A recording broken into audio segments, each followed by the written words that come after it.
What's up, gamers, gamers, and GameX? My name is John, and welcome to NEOPRAXIA Nano IB or 18 demo. I don't know if that's supposed to be an IB or an 18. I'm not really sure on that. But yeah, I found this little thing, the same game that I played from previous, like Carla Ponis. I hope I pronounced that right. And the same developer, Icy Velvet, freaking made this. Like, this was before Carla Ponis freaking showed up. So, which is cool. Yeah. So I'm gonna read you like the synopsis. I mean, she's been. I'm sorry. I don't know. It's been putting a lot of D-vlogs for this game, so this has been interesting. You can also check out like the dialogue tags, promo, images, monsters, character art style, the website. I'll link in the description and a link in the description of Ichidai or the page of NEOPRAXIA. Yeah, so this is basically her first thing that they did. Ren'Ply.jam mentions. That's what I'm going for. I don't know. Oh wait, it's not canon. It's kind of like next to like the logs. Oh, well, I'm reading the other thing. I don't know. I'm reading the logs, but I like how the intro looks interesting. I like the bit rates and like the glitchiness that's going in the background. This kind of reminds me of one of the effects on freaking After Effects, like the little glitch effects or like the little Fire Emblem. I like it, but I'm gonna click start. So let's do this. Oh god, it did it like the other thing. All right, and I can look at the codex. I like the little sound effects that come with it. Let's start. Oh god. All right. Act 1 story. Oh, okay. Let's do Act 1. Load story. Okay. I like these type of games. All right. Love this. Oh. All right. In a distant future, the last of humanity live in a single underground nation, with their lives regulated by the government to ensure collective prosperity and perpetuity. Welcome to Antiquity, the place where monsters are born. Oh, this is kind of like... So she said this is not canon, apparently, but this is still sort of related. I don't know, maybe I didn't read the rest of the D-log, but we'll continue. In an abandoned junkyard, deep underground, a young man walks with a black sword over his shoulder. Is this Kirito? Excuse me, I'm sorry, joke. His only source of light, a pocket lamp attached to his belt, illuminates the area directly in front of him. He is a hunter. His targets are the monsters hiding behind nearby mountains of trash. They are not easy prey. Their fangs can pierce through unarmored sections of the hunter's ballistic suit. But right now, the hunter's guard is lowered, as if saying, "Come and get me." One monster accepts the hunter's challenge. He jumps out of the shadows and lands a few meters behind the hunter without making a sound. It is about 2 meters long and is covered with a smooth silver skin that bends and twists as it moves. It is a kind of monster that creeps silently using its 4 tube-like legs. It inches forward, waiting the right time to strike with its powerful jaws. The hunter yawns and stretches his arm. The monster's cue. It leaps for the hunter's exposed neck. Oh my! The moment the monster's legs leave the ground, the hunter spins to the right. He presses a button on the sword, hilts, and smashes the blade, now glowing red, into the mid-air, beast from behind. In one continuous motion, the monster screeches as it splits apart. The hunter returns his sword to stasis mode as the monster's 2 halves crash to the ground. The air in the front of the hunter flickers. The light of his pocket lamp reflects off the surface of the metal tire, flying straight towards him. He swerves his head to avoid it. Woo! I like the freaking sound effects that goes with it. The monster that threw the object shows itself over the nearby junk heaps.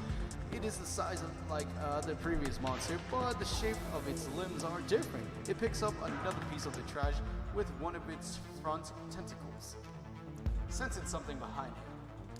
The hunter turns his head. Another monster is rushing toward him, jumping from the trash heap to trash heap. "You first," the hunter says. He leans forward, activates his sword, and positions it over his back. When the monster is about 1 meter away, the hunter shifts his torso perpendicularly. Excuse me. Oh, I like that. To the monster, it is as if the hunter and the sword switches places, unable to stop its momentum. The monster collides into the sword and splits itself apart. The hunter jumps to the side. A metal pole impales in place where he just stood, thrown by the last remaining monster. He tosses his sword and catches it in the reverse grip, then sidestep towards the monster while twisting it back to his right shoulder. Excuse me. I need water. I'm losing breath already. The thrown sword impales the last monster's head. It collapses to the ground. Oh, I thought I would have heard a thud sound. Alright. The hunter's sweat no broken, stretches his arm, and cracked his neck. This time, for real. He brushes dust off his curly bang hair and goes to pick up the sword he threw. After deactivating the sword and shouldering it, he taps the earpiece launch in his right ear. They're dead, the hunter says. His operator replies, yes, destruction of all monsters confirmed. Excuse me, let me read that again. Let me read that dialogue. Yes, destruction of all reported monsters confirmed. Oh, hello. Out of the darkness above descends a drone. It hovers in front of the hunter with a buzzing sound. Those monsters didn't stand a chance. Good work, Rion. We're done for the day. Done already, Rion thinks. He thinks, he took his sweet time and he still finished within half of a standard work shift. The drone's camera captures Rion's expression. Why the long face? Well, Rion looks to the side. The drone crosses its thin metal arms. Those sponsors were Parthian class. Not many hunters can take on 3 of them at once and survive, but more thrilled with yourself. Monsters feed on energy. If there are no life forms around to drain bioenergy from, they will attack power lines to feed on the nation's precious supply of electricity. Even brief power fluctuations in the grid can damage the vital infrastructure. So hunters, especially elite hunters like Rion, who can take on multiple high-class monsters and survive, are highly valued. Rion sighed. He is a good good at hunting, really good. But while the nation's billions of citizens may appreciate his abilities, hunting fails to render him personal meaning. The drone flies over to the monster corpses for cleanups. Slabs of dead monsters enter and expand body bags piece by piece. Rion watches the process. Little to known about monsters, where they come from, and what they do with the energy they drain are mysterious. They do not seem to metabolize it. Some they think are the product of an ancient genetic experiment. Some think they are an organic sprints from rogue matters printers. Others think that they are aliens invaders from the surface.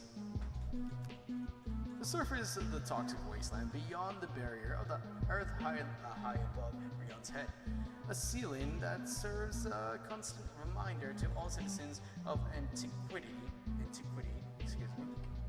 that they are trapped in the subterranean nation forever, where the whole and last of humanity thrives.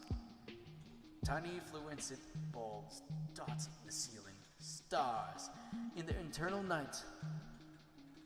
Alright. Is that it for the demo? Act 1, Neosynthesis. Okay. I like that. Huh. Interesting. Alright. After depositing the hunter's gear at the Metropolis Arctic mission, Rion rides the subway to the market district, which he then enters on foot. Lampposts, neon signs, and reflective clothing illuminates the streets. People out of their work shift in search of things to do past time. Wanders in noisy groups. Lining both sides of the cramped streets are stall vending foods and trinkets. One vendor tries to get a passerby? I don't know. Passerby to look at his catalog. But his efforts are wasted. He repeats the process on another potential customer walking by. The process looks tedious, but perhaps they live a life more exciting than Rion's. He imagined himself working behind a stall, but the antisocial him and the daily face-to-face customer interactions are hard mix. He chuckles. Most people would be dumbfounded that he just compared the excitement of vending and hunting, the latter of which involves risk and death on a daily basis. But if they were Rion, maybe they would understand. Excuse me. Ooh, the walk transition. Alright. He leaves the street for an alleyway that ends in a cozy square. Occupying one side is the exterior of a brightly lit diner, a sign above the glass. The door reads, "The Pollywag." Oh, that's nice. Rion enters.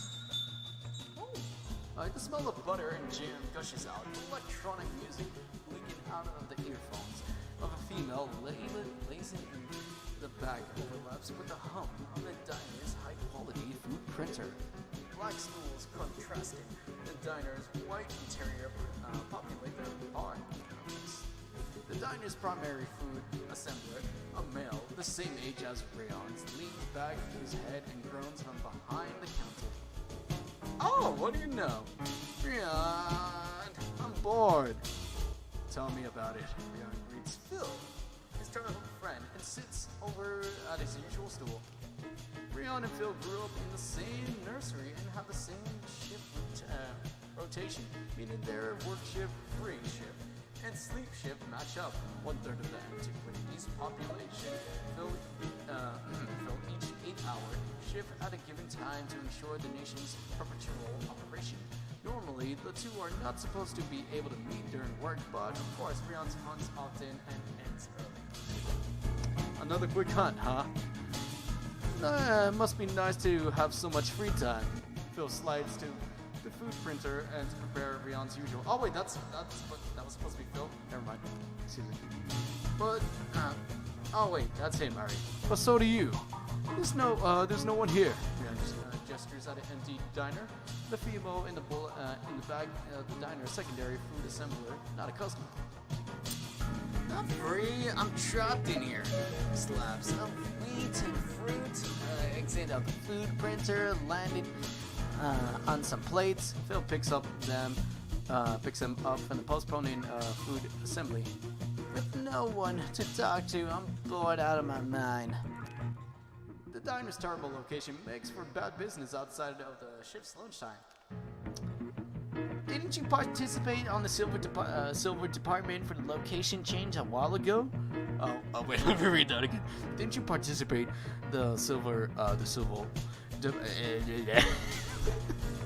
Didn't you participate silver department for the location change a while ago? How did that go? Rion asks. Phil grumbles. They told me to stay here. The silver department decides all things related to labor and antiquity, like what vendors can sell, what price to sell things for, and what stores are located. They even decided each citizen's role to change anything one up to petition the department, but petitions rarely succeed. They don't know things we don't, so we're supposed to trust them. Phil sighs while contemplating the pancake. He places the fully assembled meal in front of Rion and returns to his stool. Oh, that's what he looks like. Alright, cool. Can I look at that? Yeah, I can. Oh, this is nice art. I like the style of it. That's cool. That's standard. Rion eats while Phil reminisces. Remember our citizenship evaluation? The silver department was pretty accommodating back then. You're talking about those role evaluators? Rion asked. After reaching citizenship age, children at the nursery are evaluated for their future role in society. It was then Rion was assigned the role of a hunter, and Phil was assigned as the role of the food assembler. I remember being so scared that I'll be assigned to the mines back then. Phil says, excuse me. What was that again? Rion asked. It was the worst role. You were in the cave all day grinding that dirt. Phil closes his eyes.